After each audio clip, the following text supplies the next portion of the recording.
सवाल ये है कि विराट कोहली के ऊपर तले विकेटें गिरी, उन्होंने अपनी गेम चेंज करी, पेस स्लो कर दिया, स्लो स्ट्राइक रेट के साथ रन्स बनाए। अक्सर ऐसा ही होता है जब बाबर बैटिंग पे आते हैं, विकेटें इधर-उधर से गिर जाती हैं, उनको स्लो खेलना पड़ जाता है। उस पर आप कहते हैं कि वो स्ट्राइक रेट खराब है उसका, लड़के का अपने लिए खेल रहा है, ये जब क्या है? जब भी 3 विकेटें गिर जाएँगी हाँ, और बाबर इस तरह खेलेंगे, उनको कोई कुछ नहीं कहेगा। लेकिन शर्त ये है कि वो विनिंग टारगेट तक लेके जाएँ, वो क्या है? ठीक, आप कोहली को देखें कि हमने अभी यही बात की है कि ऐसा नहीं है कि वो ओपनर आके उन्होंने ये गेम स्टार्ट कर दी। सही जब बात है। 3 मेन विकेटें गिर गईं और उन्हें पता है कि नीचे अक्षर पटेल और जडेजा रह गए हैं, फिर उन्होंने ये काम स्टार्ट किया, ठीक, शुरू से नहीं। नंबर 2, ये करते-करते वो अपनी टीम को कहाँ लेके गए in the end of the day? 180 पे। तो आप भी लेके जाएँ 180 पे, कोई और मैच जितवाएँ, आपको कोई कुछ नहीं कहेगा।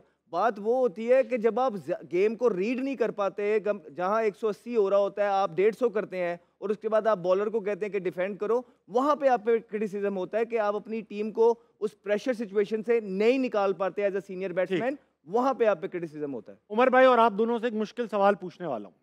अर्शदीप सिंह को कंपेयर करने वाला हूँ मोहम्मद आमिर और शाहीन से। दोनों के उल्टे हाथ, तीनों के उल्टे हाथ चलते।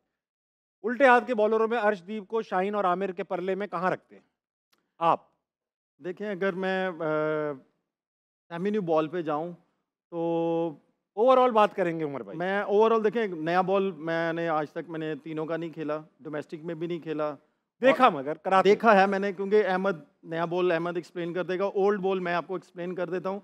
नए बॉल पे अगर आप कहते हैं तो आप ये कह लें कि मैं जो शहीन की तरफ जाऊंगा, ठीक है। उसकी पेस भी है, रिवर्स भी उसका होता है और उसमें वेरिएशन भी वो अच्छी करता है। तो शहीन, लेकिन एट ऑफ द मोमेंट जो उसने बॉलिंग की है सेकंड सेकंड लास्ट ओवर, तो हमें फुली क्रेडिट उसको देना चाहिए। लेकिन अहमद भाई एक बात बताइए, अर्शदीप मेरे ख्याल से ऐसा देखने में लगता है, हम क्रिकेट देखते हैं और कंपेयर करते हैं क्रिकेटर्स को, स्किल वाइज मोहम्मद आमिर और शाहीन लगता है कि ज़्यादा स्किल्ड हैं और अर्शदीप लगता है कि एक बहुत ही लिमिटेड रिसोर्सेज के साथ पूरी फोकस के साथ बॉलिंग करा रहे हैं। जब वो बंदा एज स्किल्ड नहीं है, लेट्स से आमिर और शाहीन, ये मेरी एजम्पशन है, उसके अंदर इतना कॉन्फिडेंस कैसे है कि वो इतने बड़े लेवल पर इतने प्रेशर मैच में इतनी एक्यूरेट बॉलिंग करा रहा है और हमारे इतने लेजेंड्स, इतने बड़े पक्के बॉलर, इतने एक्सपीरियंस बॉलर वो वो फॉल्टर कर जाते हैं कैसे? टीम एनवायरनमेंट भी बड़ा मैटर करता है। और अगर आप शाहीन की बात करेंगे, देखिए शाहीन जब आए थे और उसके बाद जब वो पाकिस्तान टीम में सेटल हुए, हाँ, वो बड़ी ज़बरदस्त बॉलिंग कर रहे थे। बिल्कुल उस ठीक दिन बात। दुनिया में उन्होंने अपना नाम कमाया और उनकी जो वजह शोहरत बनी, वो जो पहले ओवर में विकेट विकेट लेते थे लेते उसे। थे।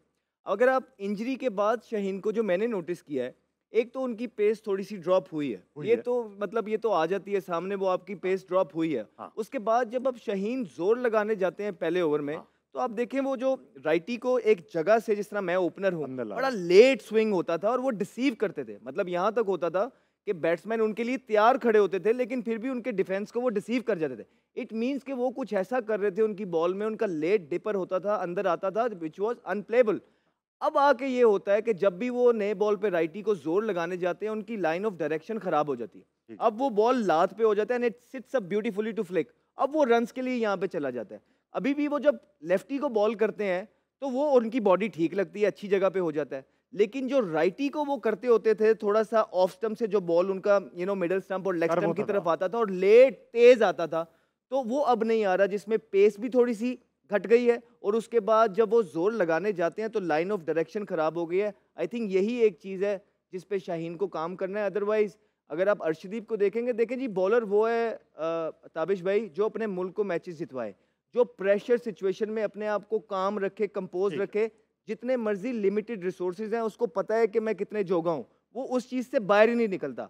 और आप देखें कि वो जो भी बॉल करता है एक्यूरेट करता है, ठीक। यॉर्कर करता है तो एक्यूरेट करता है, बाउंसर करता है तो यहाँ बॉलिंग नहीं करता। हाँ, वो बाउंसर करता है तो पूरा, जब हमारी जुबान में कहते हैं कि पूरा बाउंसर करना है, आपको उसका बाउंसर यहाँ मिलेगा। अगर वो लेंथ बॉल करता है तो विकेट के बीच में करता है। मतलब स्मार्ट बॉलर है, उसको पता है कि मैंने किस बैट्समैन को कहाँ बॉलिंग करनी है और उसकी जो एग्जीक्यूशन है कंडीशंस के हिसाब से, गेम अवेयरनेस जिस तरह हम बात करते हैं उसकी, उसके बाद जो कंडीशंस के हिसाब से उसको एग्जीक्यूट करता है, दैट इज फिनोमिनल, जिसकी वजह से अपने मुल्क के लिए बेहतर परफॉर्मेंस कर रहा है। बहुत अच्छी बात कर दी आपने। अब मुझे ये बताएं, ये जो अर्शदीप हैं और जो बुमराह हैं, इनकी गेम अवेयरनेस, हमने पिछले वर्ल्ड कप में कोहली को भी देखा था, नो बॉल पे उनकी विकेट पे बॉल लगी, उन्होंने रन लिए थे और वो हम कह रहे थे गलत है गलत है, मगर वो एकदम परफेक्ट डिसीजन था।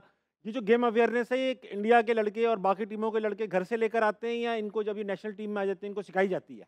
मेरा ख्याल है कि इनको गेम अवेयरनेस होती है और इनके कोचिंग स्टाफ को मैं क्रेडिट देता हूँ। उनके पास लेजेंड होते हैं, उन्होंने भी बहुत ज़्यादा वो सर्विस, सिखाते हैं। बहुत बहुत उन्होंने अपनी कंट्री को सर्व किया होता है। जैसे राहुल द्रविड़ हैं, काफ़ी उनका कोचिंग स्टाफ, बहुत बड़े बड़े नाम हैं। लेकिन वो जब कोचिंग करते हैं ना अपने प्लेयरों की, ठीक। वो ये नहीं कहते कि हमने अपने टाइम पे ये किया था, हमने ये किया था। वो एक कोच बन के उनको ट्रीट करते हैं अपने प्लेयरों को। वो हाँ। ये नहीं करते कि यार मैं बड़ा प्लेयर हूँ और मैंने ये काम किया अपनी कंट्री के लिए, तुम ज़रा थोड़ा सा स्पेस रखो मेरे से। तो मेरा ख्याल है कि मैं अपने पाकिस्तान की बात करूँगा कि हमारे पाकिस्तान में कुछ ऐसे कोच आए हैं कि वो अभी तक उनकी शर्ट नहीं उतर रही थी। वो कह रहे थे कि नहीं भाई, हम मैं चला हैं, जाता हूँ बैटिंग पे। हम हैं, आप हमारी बात मानो, हमने जो कहना है वो करो अंदर जाके, जो हमने प्रैक्टिस करवानी है वो करो आप प्रैक्टिस। तो मेरा ख्याल है कि गेम अवेयरनेस बाहर कोचिंग स्टाफ जो होता है ना, उन वो भी सिखाते हैं और प्लेयरों को भी खुद वो आती पता है। होती है। क्योंकि आईपीएल में जिस तरह वो क्रिकेट खेलते हैं, हम्म। जैसे उनकी फ्रेंचाइजीज हैं, उनकी फ्रेंचाइजीज में पूरी दुनिया के कोचेज आते हैं। हमारे यहाँ भी आते हैं। वो उनके साथ काम करते हैं, सारा कुछ करते हैं और इतने क्राउड में खेलते हैं, उनको वो प्रेशर को हैंडल करना वो जानते हैं। तो मेरा ख्याल है फुल क्रेडिट मैं इंडियन क्रिकेट बोर्ड जी। को देता हूँ। अहमद भाई आप हम बताएं। एजुकेशन की बात करते थे उस दिन, तो ये Education। चीज़ें इसमें भी आती हैं। जो जितना एजुकेटेड होगा वो उतने अच्छे तरीके से सिचुएशन को अंडरस्टैंड कर पाएगा और फिर अपने डिसीजन ले पाएगा। सिंपल सी बात है। तो गेम अवेयरनेस कोई रॉकेट साइंस नहीं है। एक तो ज़्यादा क्रिकेट खेलने से आती है, ऊपर से उनका रणजी ट्रॉफी के जो स्टैंडर्ड है वो बहुत तगड़ा है, आईपीएल का स्टैंडर्ड है बहुत तगड़ा है। पूरी दुनिया से कोचेज वहाँ आते हैं, पूरी दुनिया के प्लेयर्स वहाँ आते हैं। क्या चीज़ नई चल रही है सब उन्हें पता हमारे यहाँ भी होता तो है। आते हैं। नहीं, पैट कमिंस ये वो, हमारे यहाँ ये लोग नहीं आते। तो जो मॉडर्न चीज़ें चल रही होती हैं, मॉडर्न कोचेज होते हैं, वो वहाँ मौजूद होते हैं। फिर उसके बाद आके वो जब सारी चीज़ें सीख लेते हैं, उसके बाद उनमें खुद हंगर है, वो गेम में इन्वॉल्व भूखे रहते लड़के हैं। भूखे लड़के। जी जी, वो इन्वॉल्व रखते हैं अपने आप को। वो ऐसा नहीं करते कि बस आए, बॉलिंग अगर अच्छी हो गई, बैटिंग अच्छी हो गई तो ठीक है। वो मेक श्योर करते हैं कि वो गेम से सीखें और गेम के अंदर रहें, प्रेजेंट मोमेंट में रहें।